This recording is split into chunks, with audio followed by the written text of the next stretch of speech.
됩니다.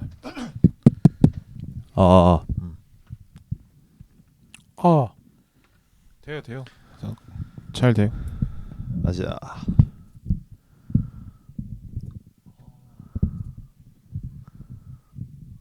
네, 가시죠. 네, 현재 시간 2024년 12월 20일 오후 8시 33분 지나고 있습니다. 자, 큐레이븐 3화를 녹음하고 왔고요. 오늘은 148번째 시간이고 오늘 영화는 1987입니다. 저는 진행을 맡고 있는 빌바오고요. 자, 게스트 소개하겠습니다. 이분 먼저 하시죠. 네. 청취자 여러분 2024년 정말 고생 많으셨습니다. 네. 이분입니다. 그렇죠? 또 올 한 해 사실 뭐 큐레이븐의 한 해였다 이렇게 말할 수 있을 것 같아요. 그 정도의 수식어를 붙일 수 있나요? 인상적인 등장. 네. 맞습니다. 감사합니다. 네, 제가 네. 기억하는 성경 구절 딱 하나 있는데 네. 시작은 반이다. 미약하지만 끝은 창대하리라. 예. 그거 감사합니다. 하나 알거든요. 예. 예. 아마 꼭 그렇게 만들겠습니다. 네, 창대할 겁니다. 네. 호헌철패 덕재탁교입니다. 뭐야? 교환열. 오, 이거는 좀 괜찮은데요? 오. 역시 결혼식에서도 기대하도록 하겠습니다. 확실히 이제 큐레이븐보다 네. 이제 메인 에피소드에서 힘을 많이 주고 계신다라는 게 아무래도 여기에서 느껴지네요. 그죠? 야, 아무래도 안 나오는 거 뭐하러 열심히 하냐 이런 느낌으로 자리를 주던 분이 정해져 있기 때문에. 맞습니다. 그렇습니다. 이게 익숙한 진행이 또 정해져 있을 수도 있어요. 네, 그래서 그렇습니다. 그래요. 뭐 아무튼 떼님 결혼 축하한다는 얘기를 또 한 번 다시 하고요. 네. 네. 그리고 제가 그 선물로 요거 캘린더 드렸는데 네. 고맙다는 얘기를 한 명도 안 해서 이게 무슨 뭐- 캘린더죠? 저번에 말씀드렸던 그 더 소울 스타일이라는 그 네이버 스토어에서 사실 수 있는 그 우리 나사님이 캘리그래피 아니죠. 캘리그래피가 아니라 일러스트. 일러스트로 참여한 달력인데 어떻던가요, 달력? 달력이 아주 깔끔하고 네. 액자로 딱 해서 매달 딱 네. 교체해가면서 책상에다 딱 두고 싶은. 맞습니다. 액자에 넣어서 사용하기도 좋고. 예. 그죠? 왜냐면 또 여기 달력 원래 뭐 쓰고 이러는데 쓰기에는 좀 아까울 정도로 뭔가 작품성이기 때문에 네네. 네. 액자에 넣어놓고 보관해도 아주 좋겠네요. 그죠? 네. 그리고 2025년 지나도 뭔가 보관하고 싶은 그 정도의 그렇죠, 퀄리티가 그렇죠.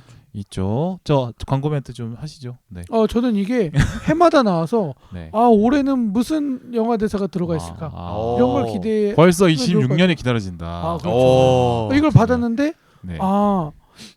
내년에 그러니까 최신 영화도 있고 네. 옛날 영화 대사도 있고. 그렇죠. 그렇습니다. 아주 조합이 좋습니다. 그럼 계속 내년에도 고정 출연을 하시겠다는 의지로 받아들여도 될까요? 뭐 양의지가 있으면 저도 해야죠. 무슨 소리입니까? 실망스럽습니다. 네. 의지가 확 꺾이네요. 네. 예. 자, 이 캘린더 어디서 구매할 수 있죠? 네이버 스토어. 스마트 스토어. 그렇습니다. 네이버 스마트 스토어에서 더 소울 스타일을 네. 하셔서 아직 2024년이 좀 네. 남았기 때문에 네. 빠르게 주문하셔서 1월 네. 1일부터 캘린더를 시작하실 수 그 구매 있었으면 메시지에 좋겠습니다. 제 어디용 좀 듣고 샀다라는 얘기를 남겨주시면 네. 할인이 없고요. 대신에 저의 어깨는 올라간다는 점 말씀드립니다. 그래서 네. 제가 좀 생색을 낼 수 있게 좀 많이 올라갔으면 좋겠습니다. 어깨가. 맞습니다. 나사님한테 커피 한 잔이라도 얻어 먹을 수 있게 여러분들이 좀 메시지 남겨주셔서 사시면 뭐 도움이 될 것 같다. 네. 말씀드리면서 광고 말씀드렸고요. 네. 자, 오늘의 영화 네. 얘기를 근황 해야겠죠? 뭐 있나요? 뭐 없죠? 새해 복 많이 네. 받으시고요. 예. 1월 1일인가요? 연말이잖아요, 이제. 우리 네. 새해 내년에 볼 네, 거예요. 아마 뭐 이제 녹음이 올라가는 그 다음 주가 새해일 텐데 네, 예. 음. 그래서 그렇죠.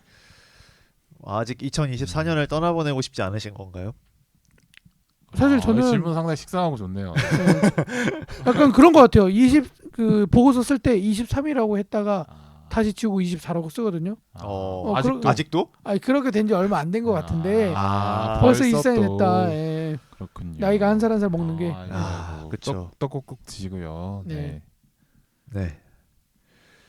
그렇죠. 그러니까 이게 한 해 한 해 이제 새해고 막 새해가 오고 막 연말이고 이런 게 요새 사실 연말 분위기가 안 나는 것도 있지만 뭐 송년회 뭐 시국이고 그죠?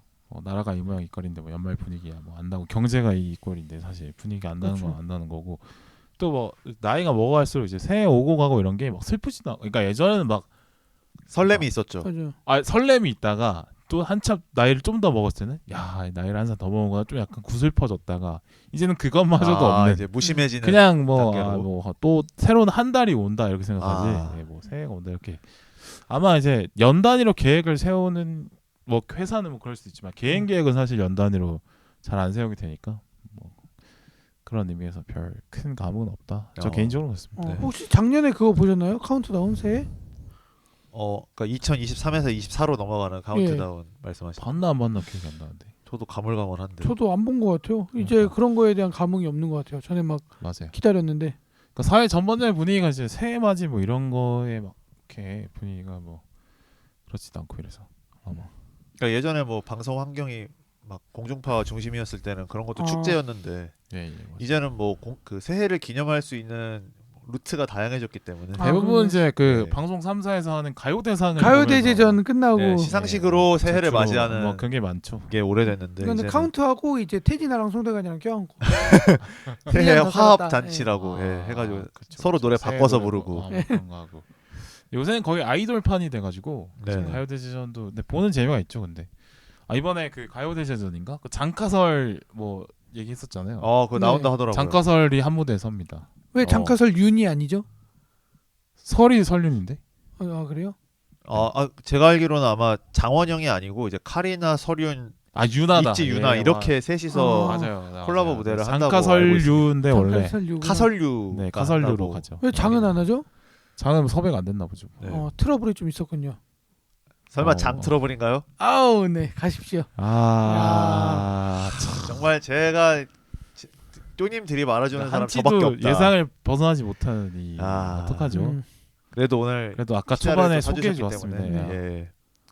저는 피자 사준 사람은 까지 않습니다. 피자 피자로 사왔다고 그 드립에 냉정해지지 못하면 예.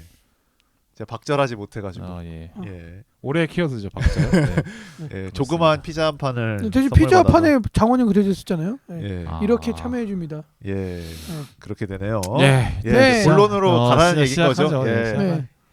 오늘 뭐 보니까 1987로 가겠습니다. 네, 원래는 1987이 아니었잖아요. 원래 제가 홍상수 영화를 하려고 그랬는데 네, 맞습니다. 아니 계엄이 터지는 걸 보고 한가하게 우리 한량 이야기를 할 수가 없다. 우리 한량이 잘 살 수 있는 국가를 위해서는 일단은 그렇죠. 나라가 안정을 찾아야 되기 때문에 그렇죠. 일단 시국에 맞는 1987을 가져왔습니다. 언젠간 저는 할 생각이었는데 네. 이제 시국이 이렇게 1987 하게 만드네요. 1987 어떻게 보셨는지 일단 소감 먼저 듣겠습니다. 네. 생각보다 전 지금 세 번째 보는데 개봉했을 때 보고 또 그 방송 중에 듣보 영화라는 방송이 있어요. 그런 네, 영화가 그래서 있군요. 1987 한번 다뤘는데 어, 그거 에서 한번 하면서 보고 이번에 봤는데 볼 때마다 재밌습니다. 확실히 시간 가는 줄 모르는 것 같아요. 이 장준환 감독 영화잖아요. 네. 장준환 감독의 세 번째 영화인데 네, 긴장감이 맞습니다. 상당히 있죠. 네, 그래서 이 사람이 확실히 그 스릴러 만드는 사람이어서 잘 만든다. 그렇죠. 네. 네, 그리고 네. 인물이 되게 여러 명 나오고 다 주인공 같은 느낌이 들어요. 네, 그것도 되게 특이하다 네, 맞습니다. 이런 생각이 네, 듭니다.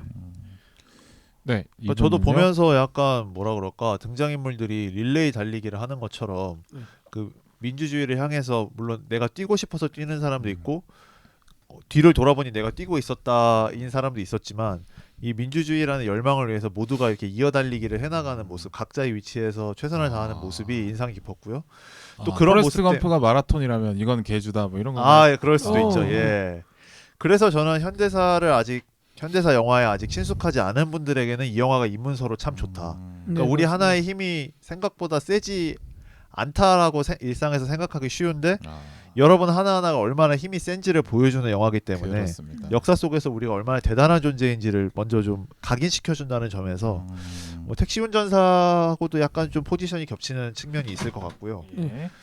그래서 이 영화를 입문 영화로 보면 어떻겠냐라는 생각이 들고 또 이 영화를 보면서 느끼는 게 그 이제 항상 이런 영화가 나올 때마다 막 이런 영화에 대해서 어떤 이념적 프레임을 씌워서 비판하는 사람들이 있잖아요. 네. 그런데 이 영화를 보고 나면 아니 당신들이 뭔데 이념적 프레임을 씌우냐, 당신들은 뭘 했길래 라는 생각이 저절로 들더라고요. 그러니까 당신들이 그 지지하는 이념을 왜 광대들이 동의할 수 없는지를 좀 파악해보는 게 먼저 아니겠냐 그런 생각이 들었습니다. 네. 잘 들었고요. 저는 뭐 이거 저는 그 영화 관련해서 어떤 수집하는 거 절대 안 하거든요. 뭐 티켓을 절대 사지도 않고 지루 티켓 이런 거 절대 안 하고 포스터도 예전에 좀 모았다가 다 버리고 이런 거 안 모으는데 저는 그 대신에 유튜브 영화를 구매를 하는데 마음에 들면 구매를 해놓고 이제 언제든 OTT 상황과 상관없이 볼 수 있게 구매를 해놓은 영화 중에 하나고요. 아하. 그러면서 꽤 재밌게 봐서 지금 한 6번째 봤나? 그런 것 같아요. 아주 좋아하는 영화입니다. 네. 네, 요즘 여태까지 안 한 게 좀 신기하네요. 방송을 그렇죠. 네, 그랬는데 바로 오늘을 위해. 근데 사실 이 영화가 다시금 우리가 생각나게 될 거라고는 미처 예상을 못했기 때문에 그렇습니다. 그래서 이 시국이 또 영화를 건져오게 만들었죠. 네. 네. 생각이 들고 이 시국에 맞는 영화라는 생각이 들었습니다. 네. 그렇습니다. 이 87년에 만든 헌법 체계를 2024년에 대통령 스스로가 무너뜨릴 거라고는 상상을 못했는데 말이죠. 그 건방진 대통령이 우습게 생각한 이 헌법이 어떻게 만들어진 헌법인데 그거에 대해서 한번 알 수 있는 그런 영화라는 생각이 들고 네. 아무튼 그 서울의 봄 재밌게 보신 분은 서울의 봄 보시고 그다음에 택시 운전사 보시고 네. 이걸 보면 이제 순서상으로 약간 좀 맞으니까 네, 그렇게 그렇죠. 보셔도 좋을 것 같습니다. 시계열식 감상. 그렇습니다. 어쨌든 저는 재밌게 봤고 어쨌든 이 영화는 영화 자체로도 상당히 할 말 많지만 영화가 가지고 오는 이 시국에 대한 이야기도 할 말 많은 것 같아서 오늘은 뭐 정치 얘기라고 말할 수 없을 정도로 지금 상황이 너무 엄중하기 때문에 그냥 네. 비상식에 대한 저희의 생각. 그렇습니다. 이거는 그걸 한번 그냥 나눠보는 모든 사람의 이야기라고 네. 생각합니다. 그래서 뭐 이 시국에 대한 얘기도 섞어서 얘기를 하면 될 것 같습니다. 저는 반대로 이렇게 정치적 이야기다라고 이제 프레이밍화 돼갖고 공격받는 게 좀 이상한 게 정치적이지 않은 게 어딨어라고 얘기를 하면 할 말이 없거든요. 모든 영화는 다 그렇죠. 메시지를 담고 있고 뭐 정치적인 이야기건 뭐 진영 논리건 뭐 상관없이 이 영화를 보면은 우리가 다 느끼는 게 있잖아요. 그렇죠. 그렇습니다. 이게 뭐 프로파간다건 아니건 그러면은 이거에 반대하는 사람, 이 영화에 반대하는 사람들은 왜 반대라고 하면 할 말이 뭐지? 그런 궁금증도 있어요. 그냥 다짜고짜 반대하는 거 아닌가? 그렇죠. 막상 비판하는 얘기 들어오면 사실 좀 되게 얄팍하죠 그 논리가. 그렇죠. 결국에 네. 이거를 비판하는 거는 독재를 찬양하는 것밖에 안 되잖아요. 그렇죠. 네. 저는 그런 생각이 들더라고요. 그렇죠. 그 얘기는 좀 뒤에서 네. 나누도록 하고, 하고요. 네, 네. 네. 그리고 영화 얘기를 조금 네. 해보면서 한번 들어가 볼까요? 그렇습니다. 네. 네. 제가 원래- 말하는 시간에 계속 껴들어갖고 이런 거 좀 불편하지만 민주주의니까 이거 다 이용하는 거죠. 그렇죠. 만약에 저는- 독재였다면 죄송하지만 제 시간이니까 네. 닥쳐주세요라고 얘기하겠지만 민주주의적인 방송이기 때문에 제가 다 듣고 있었다는 점. 근데 영화 얘기를 할 것 같아서 그랬어요. 아, 영화 얘기 안 하면 재밌는 방송이잖아요. 그렇죠. 그렇습니다. 영화 얘기를 최대한 안 할수록 고수다라고 제가 믿고 가는 철학이 있는데 근데 우리가 영화 그 바깥의 이야기를 하려면 이 캐릭터 얘기를 또 안 할 수가 없기 때문에 진행은 제가 알아서 합니다. 네. 네. 그렇습니다. 근데 이런 게 또 보면 독재의 달콤함이 또 있나 보다 라는 생각이 또 듭니다만 또 이게 독재를 맞는 입장에서는 내 의견을 또 말하고 싶은 것이고 그런 것이죠. 하여튼 사람 3명이 만나면 거기서부터 시작되는 게 민주주의다 이런 말씀 제가 드리고 싶어서 하나의 어떤 꽁트를 좀 짜봤다 이런 말씀 드리고 싶고요. 저희끼리 호흡입니다. 호흡. 호흡이죠. 그렇죠. 투닥투닥. 어쨌든 자 오늘 영화 먼저 이 영화에 대해서 먼저 얘기해 볼 텐데 저는 영화가 되게 장점이 많은 영화라고 생각을 하거든요. 단순히 이 메시지를 떠나서 이 어떤 하나의 역사적인 큰 사건을 훑어가는 영화로서 아주 좋은 영화라는 생각이 듭니다. 그렇죠. 그래서 이제 캐릭터를 잘 넣어서 캐릭터 자체도 되게 중요하지만 캐릭터로 말하고자 하는 바가 무엇인가를 생각할 수 있도록 아주 캐릭터를 잘 만들었다라는 생각이 들고 뭐 여러 좋은 캐릭터도 있지만 가장 대표적인 게 이제 박처원 캐릭터인 것 같아요. 네, 김윤석 그렇죠. 배우가 연기했던. 그러니까 박처원 진짜 저 미친 새끼는 왜 빨갱이 하면서 막 일을 아득바득 가는가 나이도 물만큼 무는 양반이 왜 이렇게 악에 받쳐서 사는가를 사실 궁금해하게 되는데 후반에 그걸 딱 풀어주잖아요. 그래서 네. 알고 보니까 이제 뭐 이북에서 왔는데 이북에서 상당히 좀 지주에 속하는 아주 부자였고 근데 거기에 뭐 이름이 뭐였죠? 그 뭐 종을 하나 거뒀는데 동의인가 뭐. 동의인 것 예. 같아. 네.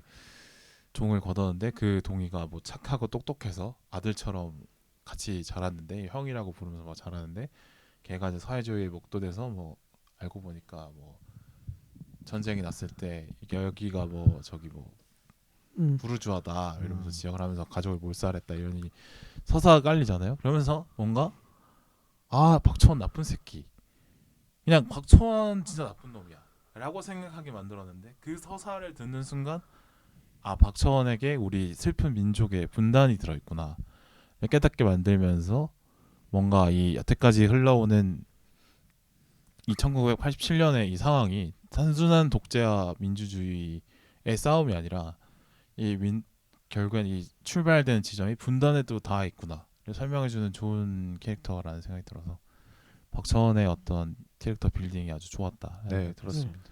처음부터 끝까지 박천원이 제대로 멋있게 살아 있어야지 긴장감 유지가 되는 거잖아요. 그렇죠. 어떻게 보면은 그래서 그러니까 이 그 시민들이나 어떤 저항하는 사람들이 딱 그 대척하는 인물의 집약체잖아요. 그렇죠. 뭐 전두환과 장세동이 뒤에 나오긴 합니다만 아무래도 맞습니다. 그 박천원의 그 어떤 박천원과 대공분실이라고 불리우는 어떤 절대적인 기관과 사람들이 이 악행을 저지르면서 이 맞습니다. 시민들과 대치를 하는 건데 그런 점에서 이 박천원이라는 인물이 딱 바로 서져 있어야 영화의 어떤 스토리텔링의 긴장감이 쭉 이어질 텐데 맞습니다. 그게 김윤석 씨의 연기를 통해서 정말 잘 살고 있지 않나. 그리고 또 그 뭐죠?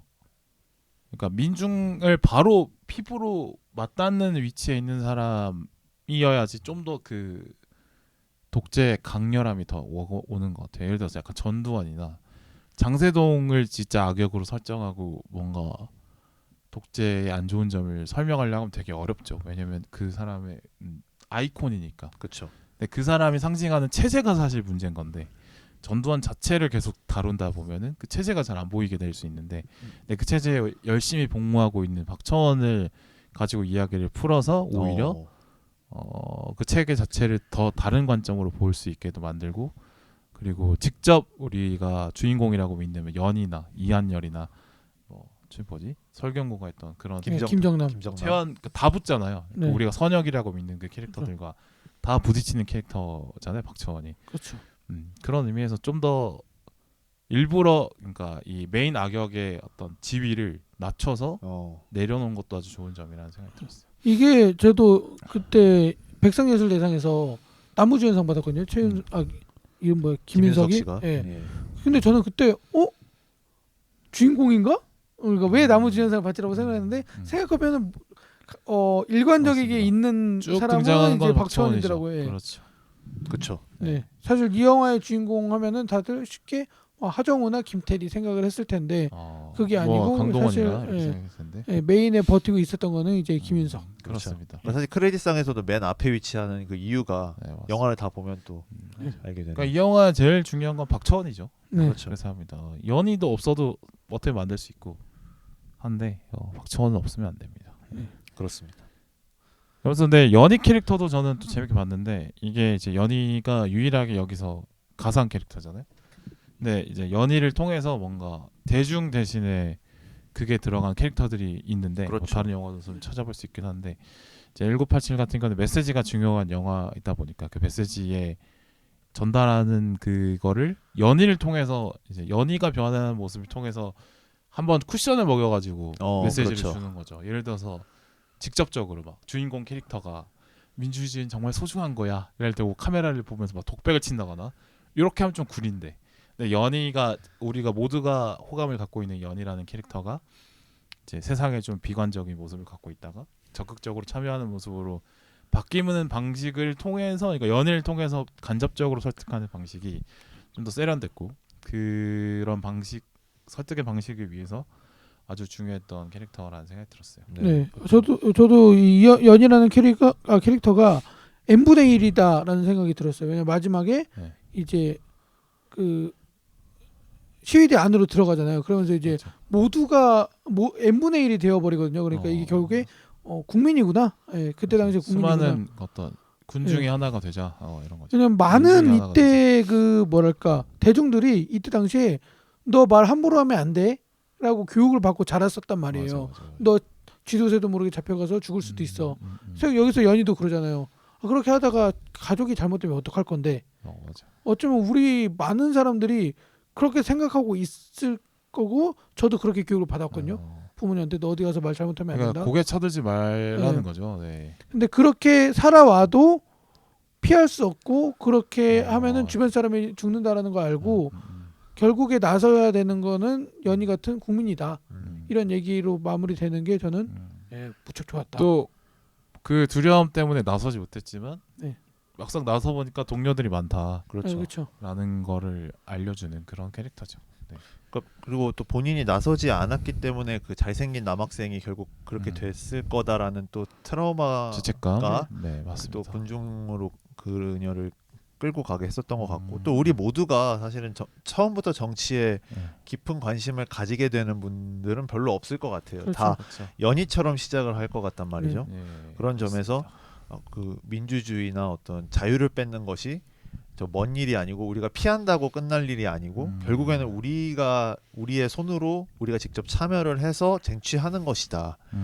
결국 우리 하나하나가 참여했을 때 그 운집한 인파가 미치는 효과가 정부에 전달이 돼서 결국에는 이 그 호원이 철폐가 되고 대통령 직선제가 실현이 됐던 것처럼 예.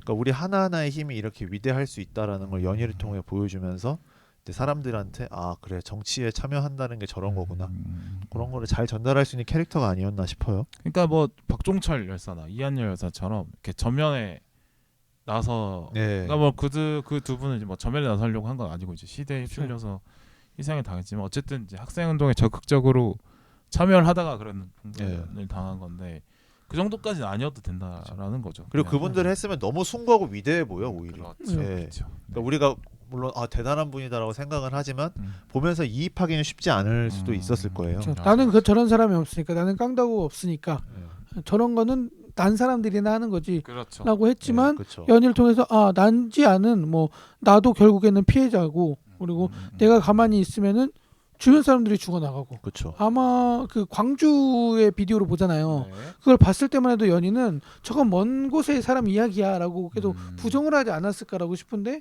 이제 뭐 삼촌 끌려가고 자기가 정말 짝사랑했던 사람이 죽는 걸 진짜 바로 옆에 사람이 죽는 걸 보고 그렇죠. 그때 이제 일어나는 게 무척 좀 뭐랄까 서사를 잘 이끌어가고 좋았다. 그러니까 역사를 쭉 보여주고 마지막에는 우리에게로 확 다가오는 게 그렇습니다. 되게 잘 네. 그러니까 마지막 씬이 좋았어요. 진짜 좋죠. 네. 그렇죠. 그래서 연희라는 캐릭터 상당히 잘 만들어진 네. 캐릭터다. 생각이 들어요. 한마디만 더 붙이자면 마지막에 음. 연희 목소리로 안 끝난 게 전 맨 처음에 좀 이상했거든요.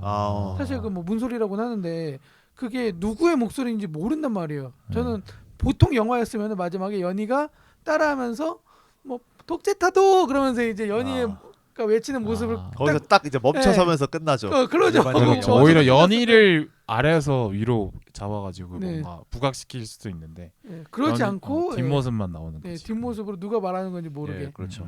마치 마더의 마지막 장면처럼. 예. 어. 그리고 그 연희가 이제 마지막에 버스 위에 올라가는 장면을 쭉 보고 있으면 그게 어떤 연희의 의지로 그 사람이 움직이는 건가 하는 생각이 잘 들지 않아요. 그러니까 이게 진짜 이제 심정에서 휩쓸려가는 우러나와서 달려나가다 결국 버스 위에 오르는 것처럼 보이거든요. 그러니까 그쵸. 어떤 우리가 뭐 되게 대단한 어떤 숭고한 이념을 갖고도 접근할 수 있지만 진짜 가슴이 식혀서 그 위로 올라가게 되면 그쵸. 그게 주는 울림이 있을 것이다. 그렇게 모인 사람들이다. 그거를 보여주기에도 참 좋은. 그러니까 생존의 본능을 억누르고 끌어오르는 마음들이 있죠. 네. 그리고 그 이제 연희가 지나가는 과정에서 다 수많은 사람들이 다 그렇게 움직이는 모습이 같이 보여지잖아요. 그러니까 우리 모두가 만들었다라는 걸 보여주는 어떤 또 그런 장면이어서 마지막이 인상이 깊었습니다. 그렇습니다. 그래서 박찬원 이현희 캐릭터 아주 좋았다. 그리고 대사도 아주 좋았는데 예. 뭐 여러 주요 인물마다 다 각자 한 칼 하는 대사들이 다 있는데 저는 최한 캐릭터의 소주 먹고 살지 뭐 이렇게 대사가 딱 기억에 남아요. 뭐 박찬원의 그 뭐 너 빨갱이 잡는 걸 방해하는 사람도 빨갱이라고 생각할 거야라는 대사도 있고 뭐 이현희의 뭐 이렇게 한다고 세상이 바뀌어도 있지만 그건 너무 좀 강렬한 라인이고 예. 저는 이제 채환의 이 소주 먹고 살지 뭐가 툭 던지는 대사 같아도 이 채환의 앞으로의 미래를 보여주면서도 이 사람의 캐릭터를 딱 꿰뚫는 좋은 대사라는 생각이 들었거든요. 그러니까 어쩌면 채환을 계속 보여줄 수는 없잖아요. 이 사람은 그냥 1번 주자고 보여주고 빠져야 되는 캐릭터니까 그렇다면 그만큼 압축적으로 채연이라는 캐릭터를 보여주고 빠져줘야 되는데 그걸 하기 위해서 아주 기능적으로 잘 쓰인 대사라는 네, 생각이 들었어요. 네. 음. 실제로 변호사를 시작하고 나서부터는 위스키를 먹던 양반이 소주를 먹는 거 보여주잖아요. 그것도 좋고 그다음에 위스키와 소주의 그 위상 차이에서 오는 어떤 위스키를 먹는 사람의 삶과 소주를 먹는 사람의 삶이 분명히 좀 다르잖아요, 그죠? 그렇죠. 그 대표적인 게 이제 박정희의 시바스리가 뭐 그런 것도 있죠. 탕탕탕. 네, 그래서 네. 뭐 그러니까 이 소주와 위스키로 이 삶의 궤적을 또 비유해낸 것도 네. 아주 좋은 대사라는 생각이 들어서 하나 뽑아왔고요. 또 뭐 혹시 기억에 남는 다른 대사 있나요? 저는 재밌었게 들었던 거는 이제 김일성이네 이 대사 있잖아요. 이게 되게 그 깐죽거리 하정우는 여기서도 하정우를 하고 있어. 네, 네. 맞아요. 하정우구나. 네네네. 이 생각이 좀 들었습니다. 뭐 다 하정우 말고도 다른 캐릭터의 대사. 저는 이제 뭐 그 김윤석의 탁친이 하고 끝나는 게 아니라 거기서 한 번 더 한단 말이에요. 그러니까 그 이게- 장면 대단하죠. 네, 네. 그 어라는 게 알아서 들어라 이거죠. 네. 명령하는 동시에 저는 이렇게 들었어요. 자기가 말하고도 당황스럽나? 이게 말이 되나? 하는 네. 생각이 드는 하지만 너희들은 말이 되는 걸 알아들어야 되라고 찍어 누르면서 그 표정 오묘한 표정 잘 돼. 그 장준환 감독이 그 대사 할 때 디렉션을 따로 안 줬다고 해요. 그래서 이제 그 배우 김윤석 씨가 알아서 했던 부분이라고 하는데 그 할 때 그 느낌이 약간 서늘하면서도 뭔가 본인도 말이 안 되는 것처럼 느끼는 건가? 예, 그렇죠. 아니면은 이런 것까지 너희들이 납득해야 한다는 어떤 섬찟함인가? 그거를 이제 고민하게 만드는 대사여서 맞습니다. 이분님은 저는 인상적인 대사. 어떤 대사보다도 그 박처원이 얘기하는 그 사냥개 얘기가 좀 머릿속에 사냥개 계속 얘기. 네, 암캐를 풀면 돼. 뭐 그러니까 본인은 그 사냥하는 개의 비유를 하잖아요. 그렇죠. 그거 자체가 이제 본인이 사냥하는 역할을 맡은 것을 굉장히 좀 그 든든하다고 해야 되나? 굉장히 그거를 자부심이 있어서 얘기를 하는 거라고 생각을 하겠지만 결국 사냥개의 말로는 뻔하잖아요. 사냥을 못하는 순간 사냥개의 용도는 소용이 없어져 버리니까. 네, 소트로 가는 거죠. 토사구팽하는 거죠. 네, 그래서 결국에는 하정우가 나는 그런 거 안 따지는 똥개다라는 표현을 쓰잖아요. 그 박처원을 만났을 때.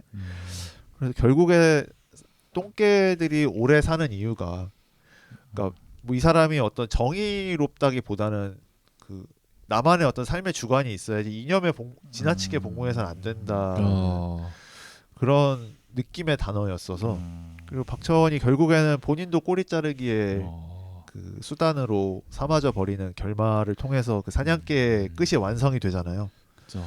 그래서 저는 그 단어가 시사하는 바가 있고 지금도 굉장히 생생한 단어가 아닌가. 또 사냥개라는 그 들었습니다. 단어가 그 독재 체제를 딱 꿰뚫는 단어죠. 그러니까 사냥개 모든 정권의 사냥개가 되기를 이제 되라고 국민들에게 주입을 하는데 열심히 사냥개로 뛰어봤자 결국에는 독재 정권의 수뇌부에 있는 사람들에게 이용만 당하고 버려줄 뿐이라는 거를 폭로하는 거죠. 이 독재 체제의 어떤 본질을 폭로하는 좋은 그런 단어죠. 사냥개. 좋은 대사인 것 같습니다. 뭐 또 있나요? 그냥 또 인상 깊은 거는 이건 것 같아요. 애국자야 월북자야 선택해. 이게 어떻게 보면은 그 당시에 모든 국민에게 하는 말이 아니었을까? 그렇죠. 예. 그렇죠. 진짜 이분법적으로 모든 세상을 평가하는. 그러니까 뭐 여기도 뭐 표현되지 않는 여러 대사들이 많을 거야. 뭐 저기 뭐 고창석이 하는 대사도 있고 뭐 보도지침이 대수야 들이박아 뭐 이런 대학생이 죽었는데 맞아 뭐 이런 그러니까 워낙 등장인물이 많다 보니까 대사 한 줄로 많은 상황과 그 캐릭터를 녹여내려는 시도들이 많이 있어서 인상적인 대사들이 꽤 많은 영화기도 합니다. 저는 박희순의 받들겠다라는 대사도 좀 의미가 있는 대사죠. 있어 보여요. 네네. 그러니까 그 받들겠다는 게 어떻게 보면은 저한테는 그게 약간 절대자의 말씀 이런 거를 우리가 보통 받들겠다라는 표현을 쓰는 것 같거든요. 그렇죠. 하느님 아버지 앞에 무릎 꿇은 어떤 네네. 근데 이제 이 사람들은 신도의 어떤, 마음. 이 사람들은 체제나 사람의 복무를 하면서 그 얘기를 쓰잖아요. 맞습니다. 근데 그 어떤 그렇게 그러니까 사회가 그렇게 만들다 보니 이제 그 사람들도 어쩔 수 없이 그렇게 됐다라는 연민도 있으면서도 참 저렇게 했기 때문에 이 체제라는 게 7년이나 갔구나 그런 생각도 들고 좀 그 받들겠습니다라는 말을 박희순이 할 때마다 어떻게 보면 그 김윤석 캐릭터보다 박희순 캐릭터는 더 우리의 삶에 좀 더 맞닿아 있는 분들이 그렇죠. 좀 더 캐릭터잖아요. 소시민적인 예. 그런 캐릭터죠. 예, 그러니까 이 사람들도 힘이 없기 때문에 결국에는 사냥개를 택할 수밖에 없었던 건가? 물론 이 사람들이 잘했다는 건 아니지만 그래서 이 사회적 분위기가 참 그랬구나. 근데 그런 또 생각이 그 들었습니다. 저기 박희순 배우가 맡았던 그 캐릭터 조한경인가? 네, 조한경 씨. 그 캐릭터도 있지만 또 거기에 반대되는 소시민 캐릭터 나오잖아요. 우리 한병용 아저씨 네, 네네. 그렇죠. 또 있고 그 구치소장 안유? 안유 아저씨. 안유. 예. 그러니까 결국에는 그 사람들은 굴복하지 않잖아요. 그죠? 그렇죠. 그런 어떤 그런 사람들도 보여주고 있죠. 같은 소시민이지만 굴복하는 사람이 있고 굴복하지 않는 사람이 있다라는 걸로 또 대비할 수 있는 캐릭터죠. 조한경 캐릭터는. 네. 그러니까 어디에 우리가 받들어야 될지를 좀 보여주지 않나. 그 교도관 캐릭터들을 통해서. 예. 그래서 보면 그 캐릭터나 대사가 참 맛깔스럽게 잘 만들어진 것 같아요. 네. 그래서 어떻게 보면은 되게 너저분해질 수도 있고, 그러니까 우왕좌왕 이야기가 튈 수 있는데 네. 그 메시지와 사건을 정리한다는 그 목표 아래 잘 어떻게 정렬이 잘 되어 있는 느낌을 받는 어떤 이렇게 수많은 인물들이 나오고 복잡한 사건이 나오는데도 깔끔하게 떨어진다는 게 네. 이 영화의 장점이고 이 영화의 장점은 사실 이렇게 대사나 캐릭터를 잘 빚어 놓는 걸로 시작이 된다라는 거죠. 그다음에 저는 기독교적인 메타포가 상당히 많이 나온다고 많이 그렇죠. 느꼈는데 두 분 뭐 교회 다니시나요? 다니진 다녔었어요. 다녔었다. 예. 쪼님은요? 저도 10대 때까지 다녔습니다. 그럼 어느 정도 기독교적인 어떤 배경이 있으시네요. 지식이 좀 있으시네요, 그죠? 네. 저는 근데 뭐 저는 그런 건 없는데 어쨌든 기독교적인 메타포가 꽤나 있다라고 느낀 게 보면은 그 김정남 캐릭터가 네. 그 향림교회인가? 향린교회인가? 교회 도망교회인가 그랬을 거예요. 예. 향림교회인 것 같아. 예. 맞죠? 근데 실제 이름은 실제 교회는 향린이라고 하더라고. 그 교회를 모델로 해서 만든 교회인데 어쨌든 그 향림교회 그 보면 창가에 매달리잖아요. 박정원한테 그렇죠. 도망가다가 거기 보면은 이제 그 예수가 십자가에 매달리는 스테인글라스 뒤로. 그 스테인글라스 뒤로 이제 김정남이 매달리는데 이제 그러다 보니 예수의 그 실루엣과 겹치는 거죠. 그래서 실질적으로 김정남이 김정남은 그 예수의 어떤 순교자적인 역할을 하고 있는 사람이다 이런 것도 보여주는 그런 씬들이 또 있고 보면 여기 그러면 김정남과 박찬원의 대립구도를 비춰서 봤을 때 이제 예수에 반대하는 적그리스도의 어떤 개념과 대치시켜볼 수 있다는 생각이 들더라고요. 저는 적그리스도라는 단어를 이번에 처음 공부해봤는데 제가 쓴 예시가 맞아요? 이렇게 쓰는 거 맞아요? 뭐 그리스도의 반대. 반대하는 뭐 예수를 탄압하는 모든 것들. 네. 네, 어쨌든 그 구도가 분명히 보인다라는 점이죠. 그리고 어떻게 보면은 이제 김정남은 어떤 도덕적인 흠결이 하나도 없는 사람으로 어떻게 보면 되게 성자적으로 묘사가 되잖아요, 그죠? 그리고 김정남이 계속 옮겨다니는 것도 뭐 절, 성당, 교회 이런 데가 나오다 보니까 결국에 약간 이제 그 이런 반독재 민주주의 투쟁이 어떻게 보면은 종교적인 어떤 길을 갔던 사람들과 어떻게 보면 본질적으로는 같다. 종교인들과 어떻게 보면 민주투사를 좀 같은 식으로 등치시키는 그런 기능도 했다라고 보고 거기서 또 나아가 보자면 또 하나의 예수로 등장하는 게 이한열이라고 볼 수 있는데 이한열 열사가 어떻게 보면 이제 숭고한 죽음, 예수의 죽음처럼 이렇게 죽잖아요. 어떤 많은 사람들을 깨우치고 이제 죽어가는데 거기에 이제 깨우쳐서 깨닫는 자가 연희로 나오는 거죠. 그래서 보면 예수와 그 예수의 제자들 이렇게 또 관계를 넣었다는 생각이 들었어요. 그래서 맞나요? 근데 제가 해석한 게 저는 좀 배경이 아예 없어서 이한열 부분에 공감이 가는 게 그 연희가 이한열을 만나는 몇 번의 장면들을 보면 그게 어떤 뭐 약속을 정해서 만나는 느낌은 없거든요. 되게 신적으로 불현듯이 만나. 이제 이한열이 나타나는 건데 그렇죠. 약속 없이 만나지. 그런 느낌들이 어떻게 보면 절대자가 아. 우리 그 사람들을 향해서 나타나는 모습과 좀 아. 비슷한 점이 있는 것 같아요. 예수님을 만날 때 그렇게 만난다고. 그러니까 예수님이 우리가 예수님을 간절히 바라면 뭐 올 수도 있겠지만 우리도 모르는 새에 신이 왔다 간다고 생각하는 경우가 네, 있잖아요. 네, 뭐 네. 도깨비에서도 신이 머물다 가는 순간이 있다. 예. 이런 대사도 있을 정도로 그러니까 그런 느낌을 더 구현한 것 같아요. 그다음에 후광도 좀 넣는 것 같고. 예, 그러니까 이한열이 나오는 파트는 조금 뭔가 화면의 때깔도 더 아, 화사해지는 또 게 있는 것 같고. 그거는 아무런 효과가 아닌데 강동원이 나왔을 뿐입니다. 근데 화면이 그 제가 아까 여담인데 들어왔을 걸 이제 드립치신 거예요. 아, 네. 아니 그게 실제로 그 그쵸, 얘기 그쵸. 아세요? 그럴 수 있는데. 검은 사제들 찍을 때 예. 강동원 나올 때 뭘 한 거냐 그러는데 감독이 아무것도 안 했는데요. 그렇게 얘기를 했다는 그렇죠. 썰이 이건 있어요. 검은 사실이 아니잖아요. 그러니까 근데. 배우가 네. 갖고 있는 아우라를 활용한 그럴 수 것도 있죠. 있는데 그 영화가 1987 딱 처음 시작할 때랑 그게 점점 극이 진행될수록 네. 톤이 점점 하얘지고 밝아지는 느낌이 약간 있어요. 그쪽 화해지면서 네. 그 마지막에 연세대 앞에서 이제 이한열 열사가 그 시위대를 이끌면서 다시 그러니까 한번 나가다가 네네. 한번 흐트러지고 그래서 네. 다시 이한열 열사가 흐트러진 전열을 가다듬고 가다듬고 다시 박종철을 앞에 살려내라라는 현판을 앞에 다시 서서 다시 올리면서 나오니까, 네 그 모습 되게 새하얗게 나오긴 해. 그렇죠. 그래서 그래서 그런 그 건 이한열이 연희한테 등장하는 지점에 있어서는 네. 굉장히 어떤 예수님의 모습과 좀 많이 흡사하지 않나. 그렇죠. 그리고 어디지 파주 이런 쪽에 이제 안기부 요원들이 일부러 파주 이런 쪽에 막 그렇죠. 내려놓고 도망가는데 거기도 이제 뭐 어떻게 보면 찾아오고 뭐 이런 것들이 그렇죠. 예. 약간 구원의 느낌 이런 것도 있죠. 그렇습니다. 그래서 이런 거 좀 사용하고 있더라 좀 볼 수 있었고 아마 뭐 기독교 지식이 더 많은 분들은 더 많은 어떤 숨어 있는 부분을 보셨을 것 같기도 해요. 네. 그렇죠.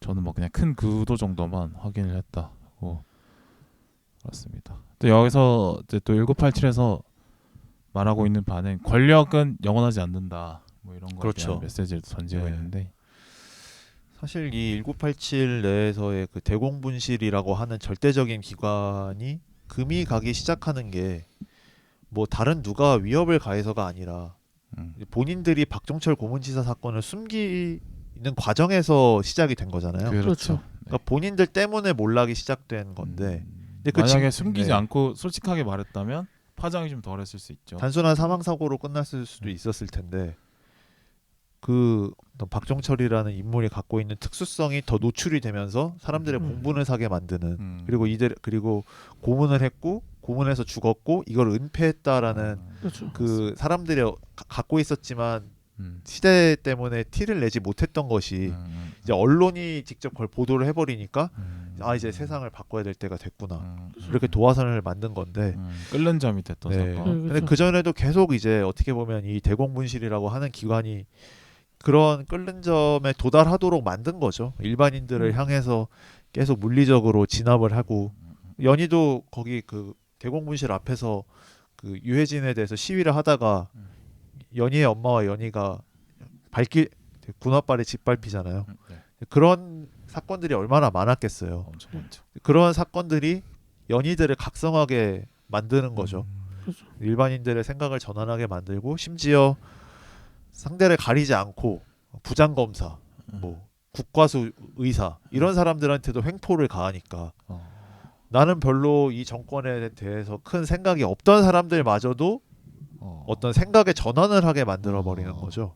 그러니까 이거는 그러니까 조용히 살면은 문제는 없을 거라고 믿었는데 조용히 살아도 문제가 생기는구나를 깨닫으니까 이제 끌기 시작하는 거죠. 조용히 사니까 여기까지 건드는구나라고 네, 생각을 맞아요. 하게 만드니까 언론사 기자도 그렇고 뭐 지침을 내리니까 그리고 부장검사한테 막 맘먹는 것처럼 얼른 찍으시죠 이런 식으로 오만하게 나오니까 그런 것들이 결국에는 그 이 정권을 무너뜨리는 도화선이 돼버린 거죠. 그러니까 그렇죠. 공직자들한테까지 그러니까. 방금 말씀하신 그 끓는 점이라는 단어가 맞는 것 같아요. 사실 이 그 영화 개봉했을 때 그 최강 검사에 대해서 말이 많았거든요. 그 유시민도 그렇고 내 친구들 다 잡아가둔 사람인데 네. 저 사람들에 대해서 저렇게 그리는 게 맞나? 근데 여기서 말했듯이 여태까지 자기들이 다 그 밑닦아주고 했었다라는 얘기를 하잖아요. 하지만 그 사람도 이제 참다 못 참은 그런 것들 그런 게 이제 끓는 점을 만들지 않았나? 싶습니다. 예. 그렇습니다. 이번에도 이번 시국에도 사실 뭐 김건희의 악행, 윤석열의 뭐 어떤 실정이 계속 반복되는 가운데 이제 시민들이 예전만큼 거리에 잘 안 나오는 게 사실 이런 운동을 하시는 분들에게 고민이었는데, 근데 계엄령이 완벽한 끌렌저를 만들어 버렸고, 맞습니다. 근데 거기다가 윤석열의 담화가 불을 한번 부었고, 예. 그래서 계엄령 터진 주에 100만, 근데 거기 또 탄핵 실패하면서 그 다음 주 200만 이렇게 됐잖아요. 계엄령이 어떻게 보면은 이제 이 정권을 진짜 끝내야 되는구나. 그렇죠. 그냥 버텨서는 안 되는구나를 깨닫게 하는 계기가 됐던 것처럼. 그러니까 이제 아마 뭐 이제 속된 시각으로 음. 그 전까지는 국회는 계속 법안을 통과시키고 정부는 이에 대해서 거부권을 계속 발휘하고 이 구도가 계속 되다가 그래도 제도 안에서 벌어지는 그렇죠. 구도였잖아요. 그렇죠. 그러니까 사람들이 그냥 이 교착 상태가 지속돼도 뭐 서로 제도 안에서 그러는 걸 어쩌겠냐라는 어떤 체념적 이제 시각이 있었는데, 윤석열이 거기서 선을 넘어버리는 불법적인 계엄을 단행을 해버리니 시민들도 여기서 이제 더 이상 윤석열을 이제 폭주시키게 해서는 안 되겠구나라는 인식이 생겨버리게 된 거죠. 그렇죠. 그러니까 또 경제적으로 많이 힘든 상황이었기 때문에 네네. 뭐 내가 나가서 탄핵을 외쳐야 되고 정권 퇴진을 외쳐야겠다고 생각을 하지만 당장 이제 경제가 힘들기 때문에 거리에 나가는 것보다는 그냥 일을 더 하는 게 낫겠다라고 생각했던 사람들도, 야, 이거는 내가 일을 열심히 한다고 해서 해결되는 문제가 아니구나. 그런 걸 깨닫게 만드는 그렇죠. 순간인 거죠. 그러니까 아무리 뭐 계엄령이. 망쳐놔도 그냥 흙이 이렇게 흩뿌려지는 느낌이었다면 그렇습니다. 지금 이번 불법적인 계엄은 정말 뿌리가 뽑힐 뻔한 그렇습니다. 사건이기 때문에 어찌됐든 이 사람들이 어떤 작용을 하든 그보다 더 큰 반작용이 돌아올 수밖에 없다. 그렇습니다. 네. 그러니까 이거 윤석열과 그 반란수기와 그 따라쟁이들도 이렇게까지 반응이 세게 나올 거라는 거는 몰랐을 거예요. 상상을 맞아요. 못했을 거예요. 그죠? 그러니까 이렇게 해도 되겠지, 이렇게 해도 되겠지라는 그 계속 선을 조금씩 넘어갔던 그게 브레이크가 안 잡히면서 이제 스스로 파멸해 가는 과정까지 다가가는 것 같습니다. 그렇죠. 사실 윤석열이 계엄을 하고서 계엄한 이유가 뭐냐고 물어보니까 민주당의 폭거를 알리기 위해서 경고하기 위해서. 경고하기 위해서라고 진짜 했는데 지랄을 하고 있었죠. 그걸 하고 네. 나서 국민들이 깨달은 것 같아요. 윤석열의 폭거가 지나치구나. 그리고 저는 여기에 이거는 정파의 문제가 아니구나. 그렇죠. 저는 여기에 영화의 힘이 많이 영향을 끼쳤다고 생각하는데 서울의 봄 같은 경우 최근에 1,000만을 찍었잖아요.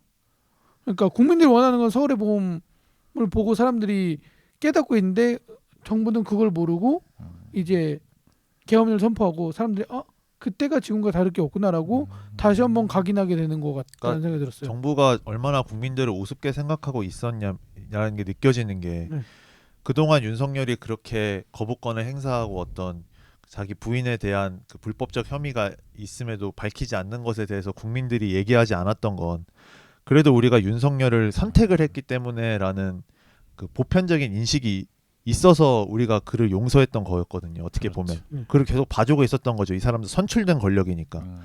근데 선출된 권력이 그 선출됐을 때 하지 말아야 할 짓을 해버리니 이것은 사실은 그거는 국민들과의 약속도 저버린 그렇습니다. 거여서 국민들은 더 열이 받을 수밖에 없죠.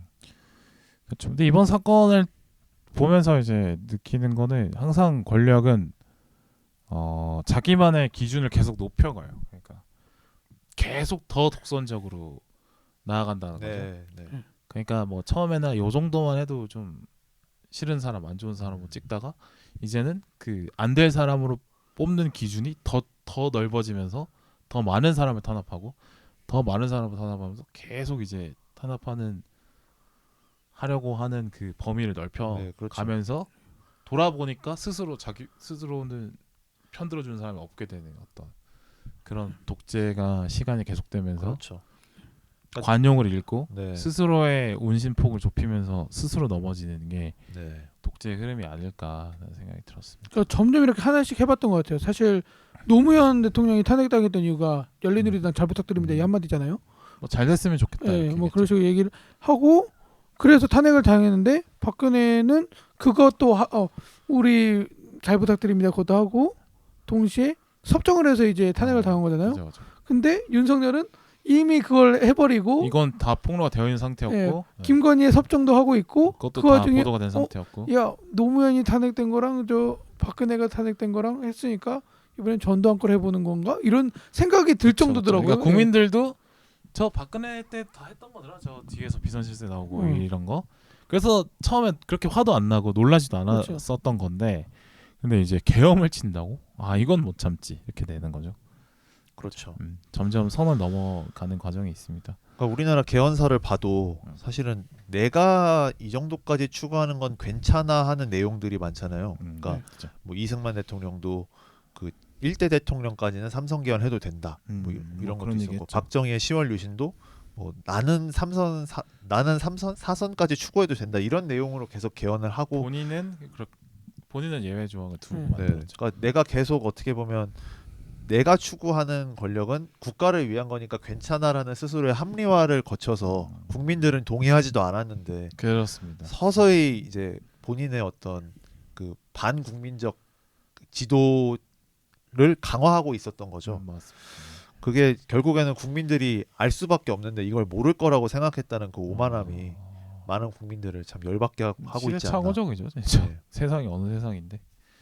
맞습니다. 그래서 결국에는 어떻게 보면은 지금 어떻게 보면 윤석열을 탄핵 소추가 성공시키고 지금 이제 탄핵 인용을 기다리고 있는 상황이 국민이 만든 것도 맞지만, 근데 이 상황까지 국민이 이렇게 분노로 휩싸이게 만들고 거리로 나오게 만들고 그거를 국회를 압박하고 하고 있는 이 상황은 결국엔 스스로 만들었다라는 거죠.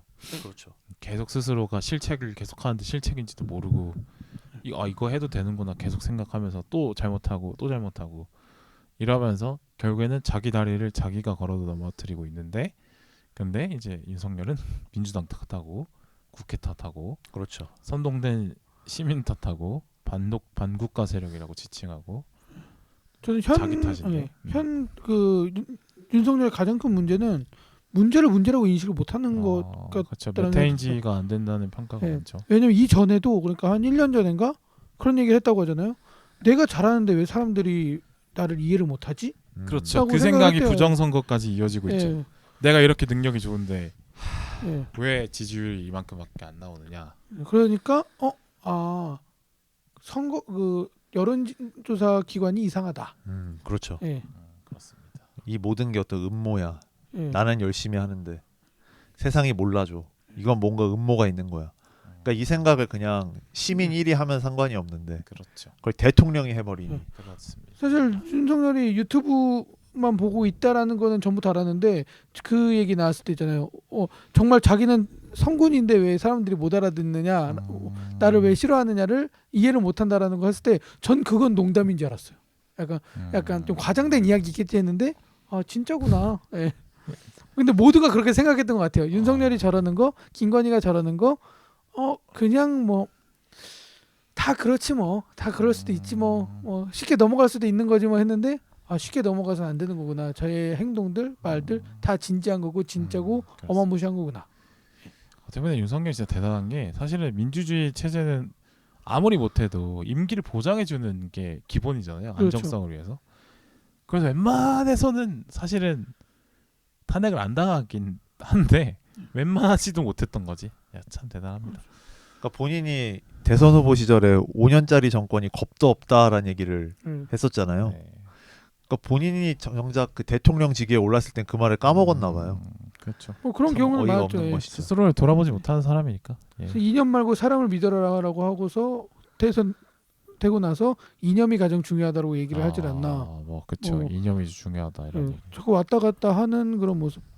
저는 그리고 그것도 놀랐어요. 사실 많은 저희 쉽게 말하면 민주당을 좋아하거나 이제 진보 진영에 있는 사람들도 탄핵은 안 된다라고 생각하는 사람들이 생각보다 많았었거든요. 이 계엄령 터지기 전까지. 했으면 좋겠지만 명분이 불가능하다. 없으니까. 네, 그렇죠. 그렇다고 또 동시에 얘가 잘못하는 건 맞지만 민주주의에서는 임기를 보장해 줘야 돼라고 맞아. 생각을 하는 사람도 있었어요. 그래서 왜냐하면 잘못 뽑은 그 선택도 책임을 져야 그렇죠. 되는 거기 때문에. 그래서 참고 참아야 된다라고 하지만 이제 계엄령을 그 꼭지가 돌아버린 거죠 사람들이.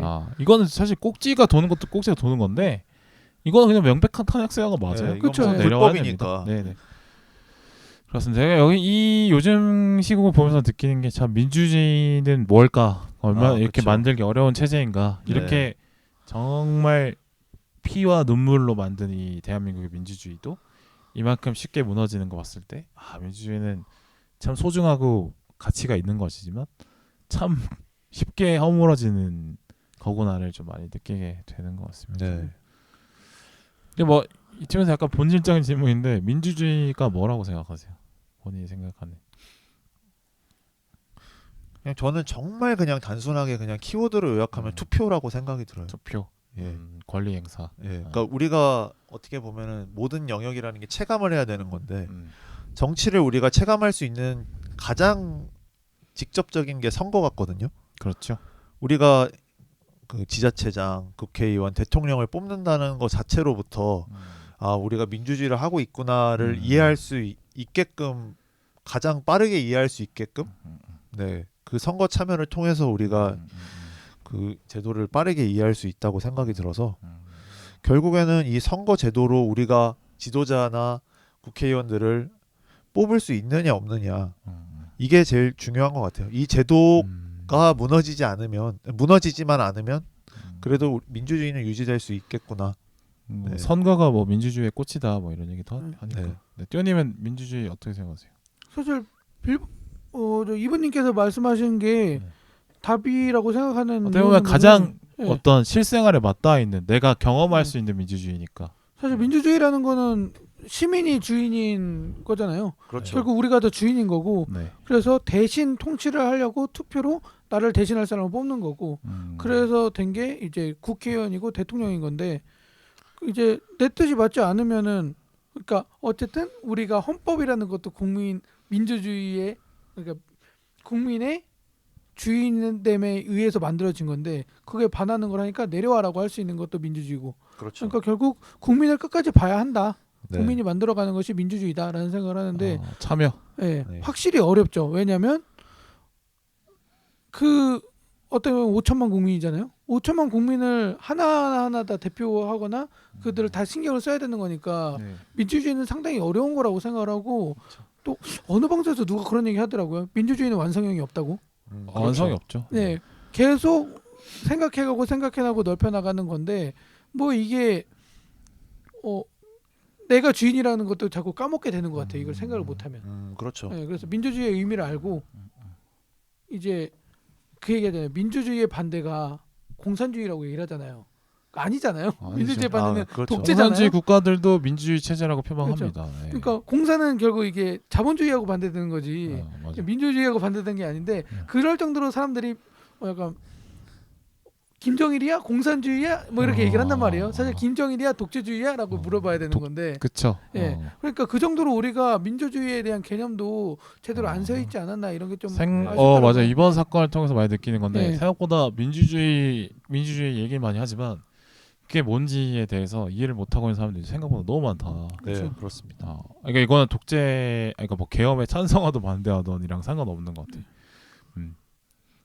그뭐 기본적인 소양에 대한 민주주의 교육이 물론 전 세계 어느 나라 국가에 비교해서도 대한민국의 민주주의 수준은 높지만 높은 편이지만 그렇죠. 그럼에도 이 수준의 이해 편차가 꽤 큰 것 같다는 생각을 좀 하고 있어요. 그렇습니다.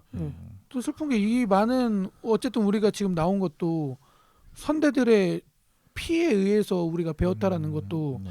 솔직히 슬프면서도 그러니까 우리가 앞에 나와 있다라는 게 자랑스러우면서도 슬프죠. 앞에 나와 있다는 게 무슨 말이야? 그러니까 우리가 이제 지금 뭐 시위에 나가고 이제 그들에게 대응을 해서 우리나라 민주주의 진짜 멋있다라고 하면서도 그 뒤에는 많은 사람들의 피가 있었다라는 우리가 게 누리고 있는 이 민주주의가 사실 네. 앞에 선대에 피눈물이 있었다 이런 네, 거죠. 그게 되게 안타깝죠. 예. 그렇습니다. 저는 뭐 민주주의가 사실은 어떻게 보면은 이런 비효율적인 제도지만 선택한 비효율이다 이런 얘기를 하고 싶은데 그렇죠. 어떻게 보면은 뭐 이거를 막 축구팀으로 만약에 비교를 해보자면 네, 여기까지 1부였고요. 2부로 가겠습니다. 감사합니다. 벼벼병.